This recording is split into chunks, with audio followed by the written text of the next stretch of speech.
So you're here seeking knowledge, inshallah. That's the point of this. It's called a rihla, because the rihla in classical Islamic tradition was a journey of knowledge. And there are many great rihlas. The rihla of Ibn Jubair is a great rihla. It's worth reading. It's translated into English for those who are interested. And it's a very interesting picture of, for want of a better term, medieval Islamic civilization, where you, for instance, when he goes to Damascus, there were circles of ilm all throughout the masjid.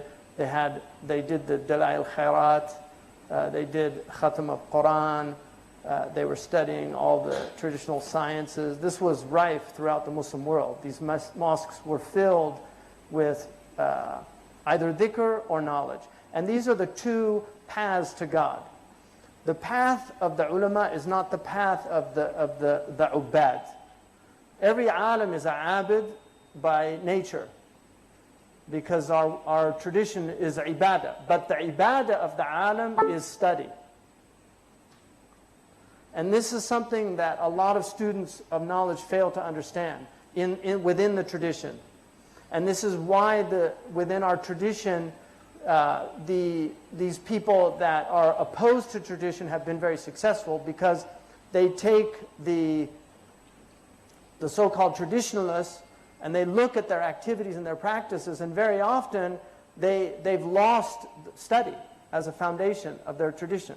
They're more interested in doing mawalid or doing inshad, which is not the way of the ulama. The way of the ulama was not having like gatherings of dhikr. The way of the ulama was study. The way of the ulama was dars and transmission and naql and mastering the ulum. It takes a lifetime to master the Islamic tradition of immense study and hard work. We don't have people that have that himma anymore. And this is part of our crises, is that we have so much ignorance, widespread ignorance. And this is why when people come with refutations and proofs, even if they're fallacious ones, they're very often, the traditionalists are unable to actually refute them, because they don't have knowledge anymore. All they can say is, oh, he's a Wahhabi, or this is their response, is just to say, oh, and dismiss them like this. But meanwhile, these other schools spread more and more, because the traditionalists in many ways have abandoned their tradition. They give it lip service and they tell how important it is, but they actually don't really do the work needed to preserve the tradition. Because you can have a library with all the books on the shelves, but if you never open the books, all you're preserving is the books. And Allah faults the Jews for that. كَمِثِلَ الْحِمَارِ يَحْمِلُ أَسْفَارًا. Like the donkey that carries books on its back, if you don't understand the tradition. And this is why one of the things at Zaytuna that's been, for me, bet noir, is this students coming in thinking that they're going to be doing dhikr and doing things, and I'm not interested in that. I want them memorizing Quran and studying. The best practice of ibadah, if you want to do extra ibadah, is to memorize the Quran. Instead of singing qasidas that are nice. I like qasidas, I like poetry, they're nice, but you can sing qasidas until the cows come home. It's not going to rectify the crises of our ummah. And the proof is, in many of the places where the worst calamities are happening, those places were filled with qasida singing and filled with mawalid. And that's the truth. And it didn't prevent these fitan from happening. This is a knowledge of, this is a civilization of knowledge. This is the civilization of knowledge. Franz Rosenthal, the great Jewish Orientalist and historian, who was a world-class historian, he wrote a book called Knowledge Triumphant, arguing that he could not find any civilization in human history like the Islamic civilization, because this is a civilization, he said, that put the pursuit, the acquisition, the development, and the transmission of knowledge at the forefront of its existence. Its very reason for existence was knowledge itself. And the Prophet ﷺ was a seeker of knowledge. He was a seeker of knowledge. Why was he up in the cave? What was he trying to do in the cave? He was trying to know reality. He wanted to know reality. كان يتحنث. And the Prophet ﷺ, what is the first commandment that he's given once that reality addresses him? اقرأ باسم ربك الذي خلق. Read in the name of your Lord. And then tells him that he's the one that علم بالقلم. علم الإنسان ما لم يعلم. He taught with the pen, and he taught the human being what he didn't know. So at the very beginning of the revelation is read in the name of your Lord.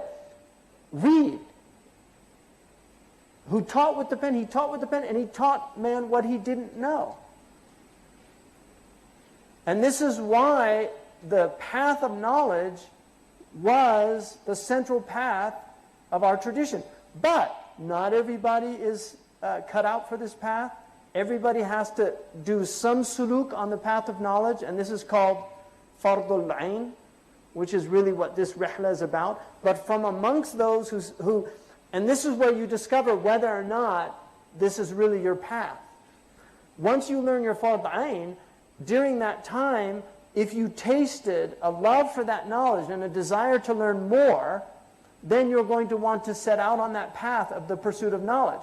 For those who don't have that, and there are many examples in the hadith, but always, almost always, the person that the Prophet permits the other path is nakira.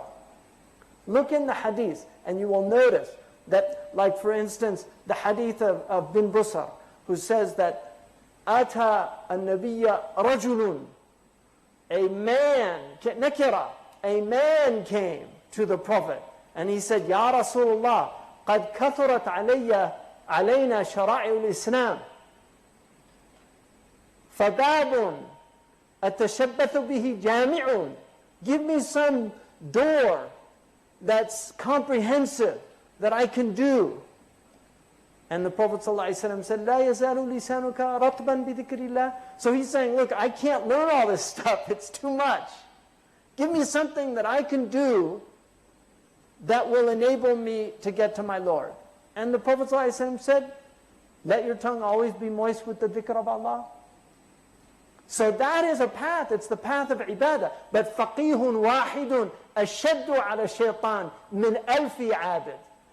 One person who understands this religion with knowledge is worse for shaitan than 1,000 devotees, than 1,000 people of the path of dhikr. And dhikr is a path, and I'm not denying that path. Dhikr is a path, but the path of knowledge is a higher path, and it's the central path of our religion. When the Prophet came into the masjid and saw two hilaq, one of them they were doing dhikr, and another they were studying, he sat with the one studying. And he said, إِنَّمَا بُعِثْتُ مُعَلِّمًا. I was sent as a teacher. So if you want to know which circle your Prophet ﷺ is going to sit in, it's the one where people are learning, not where they're doing dhikr, saying Subhanallah, Alhamdulillah, La ilaha illallah, Allahu Akbar. And those are good circles, and that's part of our religion. But that's not the circle that the Prophet ﷺ sat in. It's the circle of knowledge. And all of the greatest scholars of tasawwuf were great ulama. They were muhaddithun, muftun, fuqaha. Abu Hamid is considered one of the greatest fuqaha of the Shafi'i madhab. He's arguably the greatest usuli scholar in the history of Islam. He was a logician. He wrote 6 books on logic. He was a mutakallim. He wrote very important works on theology.